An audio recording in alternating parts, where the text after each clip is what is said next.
not what your country can do for you. Ask what you can do for your country. Why do some people think "thou shalt not kill" is a multiple choice question? Why do wars always start with the words, "we come in peace"? We must guard against the acquisition of unwarranted influence. Why can't we just start over? The Soviet Union had more than 16,000 nuclear weapons, 40,000 tons of chemical weapons, and an army with more than 240 divisions. We won with poorly educated. I love the poorly educated. You're listening to Krotchett. You are a rude, terrible person. This Krotchett podcast is originating from the Krotchett homepage at Krotchett.com, your source for news, satire, reality, and fact-free analysis. Welcome. Mr. Gorbachev, tear down this wall. Krotchett.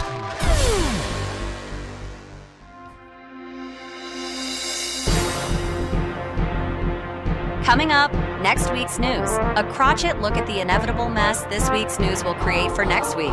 Now here's Krotchett.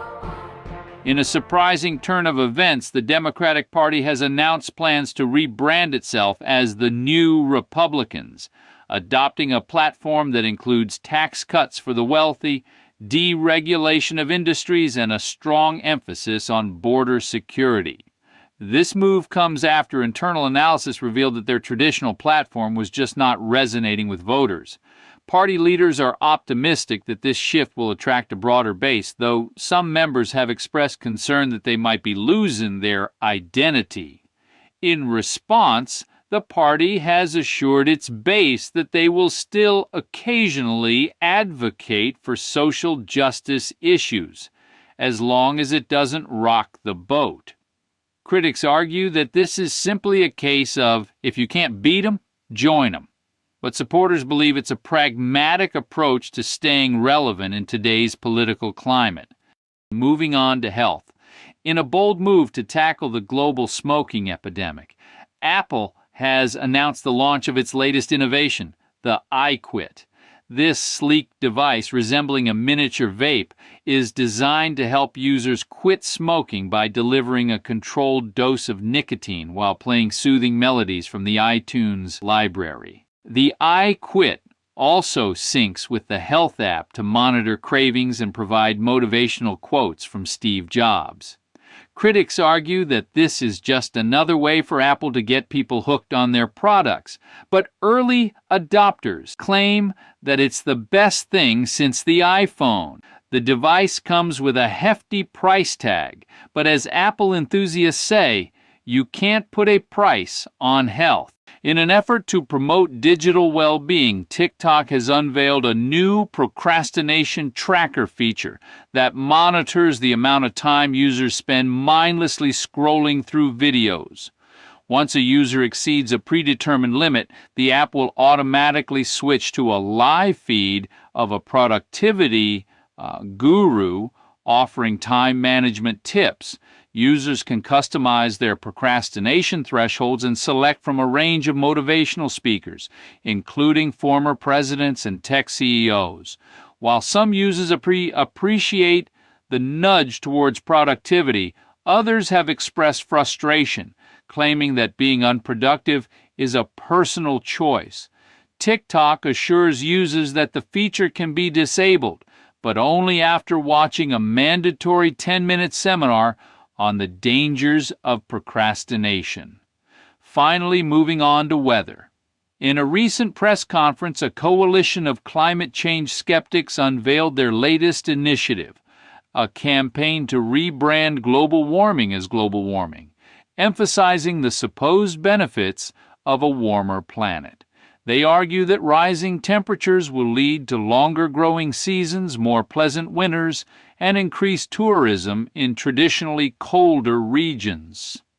The campaign includes a series of advertisements featuring smiling families enjoying sunny December beach vacations and farmers harvesting crops in January. Scientists have widely condemned the campaign as dangerously misleading. But organizers remain undeterred, claiming that they're just trying to look on the bright side. Merchandise with slogans like "Make Earth Warm Again" has already hit the shelves, catering to those who prefer optimism over evidence. Krotchett.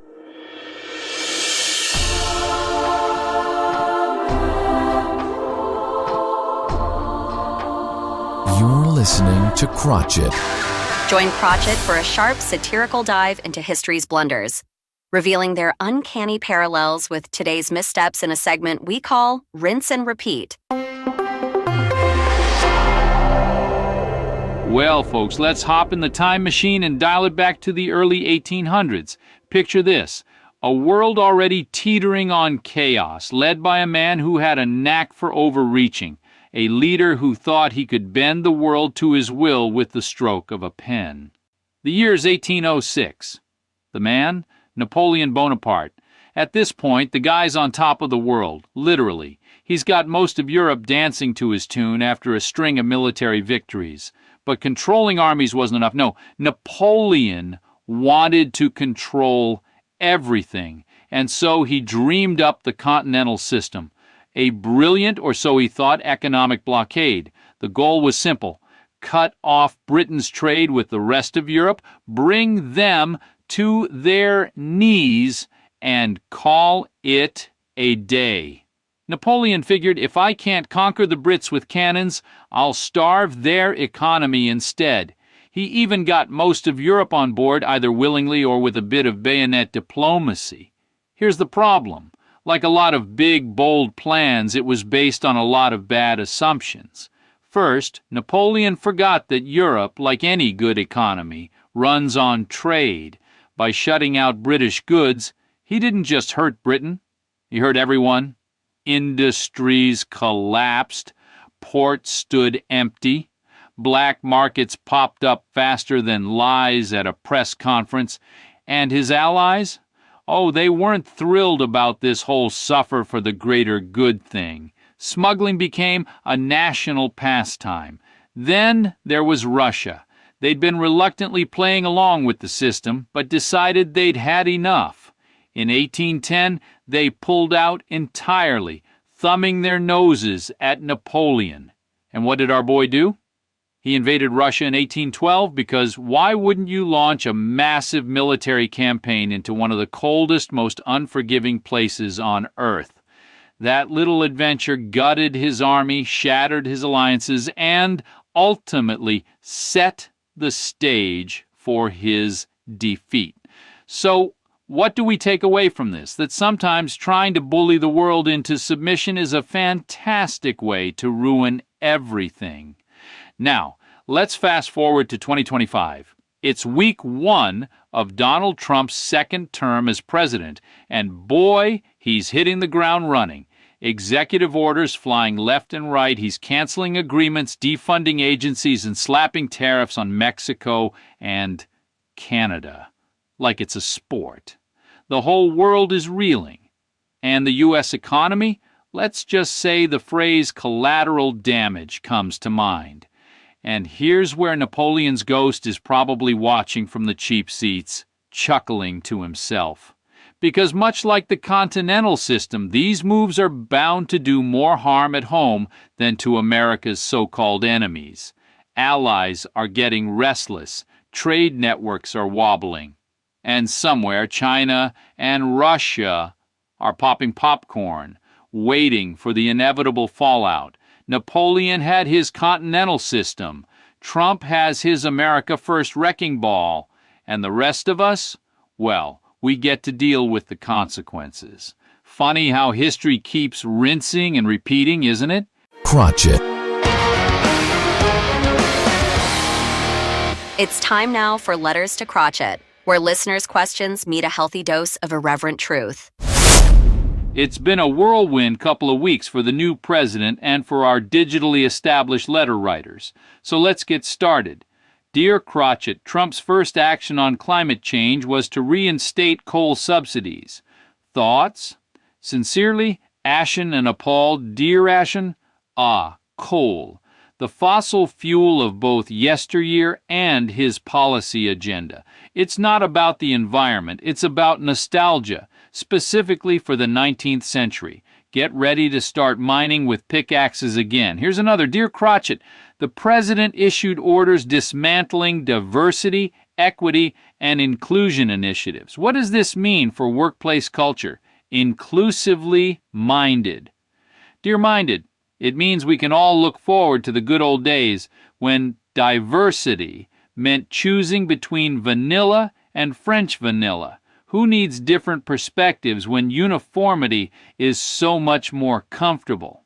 And another letter. Dear Krotchett, Trump's energy policies favor fossil fuels over renewables. Is this a step backward? Eco-worried. Dear Worried, a step backward? More like a moonwalk back to the 1950s. Who needs clean energy when we have all this beautiful coal? Let's just hope the smog doesn't block out the sun entirely. This is Krotchett. Wake up.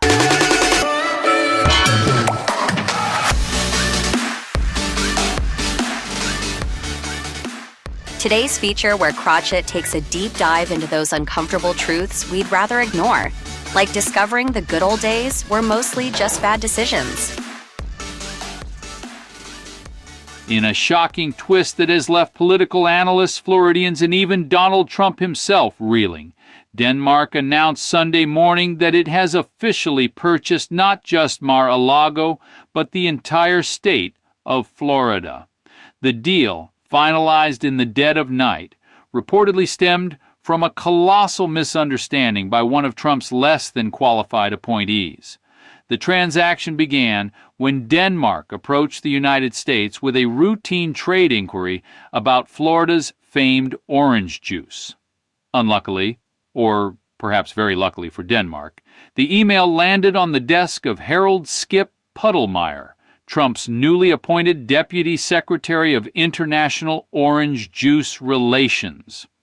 Puddlemeyer, a former juice bar owner with no prior diplomatic experience, apparently misread the email and assumed Denmark was interested in purchasing all the Florida juice outright.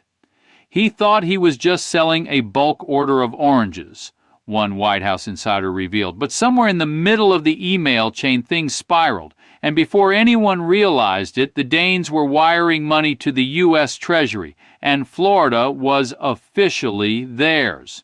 Denmark reportedly sealed the deal with a bid of $60 billion, which Puddlemeyer mistakenly believed was a generous offer for citrus exports.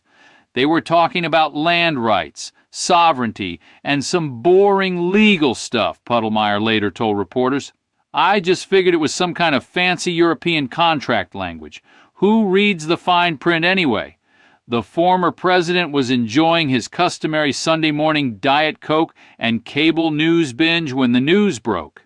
Denmark bought what? Trump reportedly screamed, hurling his phone across the room. After a brief moment of disbelief, he grabbed his backup phone and fired off a Truth Social tirade. This is the greatest scam in history. Nobody told me Denmark wanted to buy Florida. They tricked us, Trump wrote. I would have gotten a much better deal. Florida is worth at least twice what they paid. And Mar-a-Lago, priceless. Sad. Insiders say Trump immediately tried to undo the sale, but discovered that the money had already been earmarked for a border wall extension in Arizona. He's fuming, said one aide, not because of Florida, but because he thinks Denmark lowballed him. Meanwhile, the Danes wasted no time asserting their newfound authority.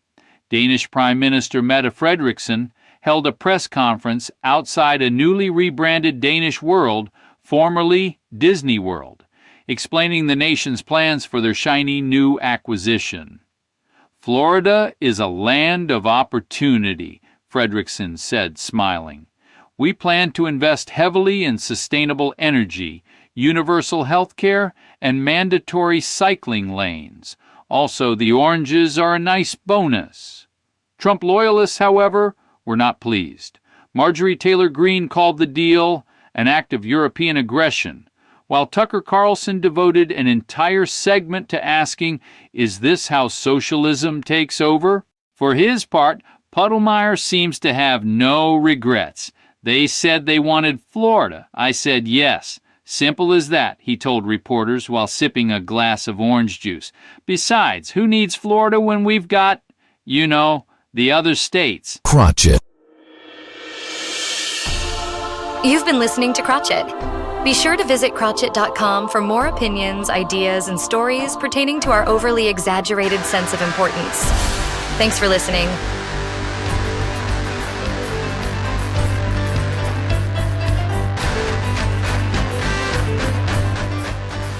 And this is how it ends.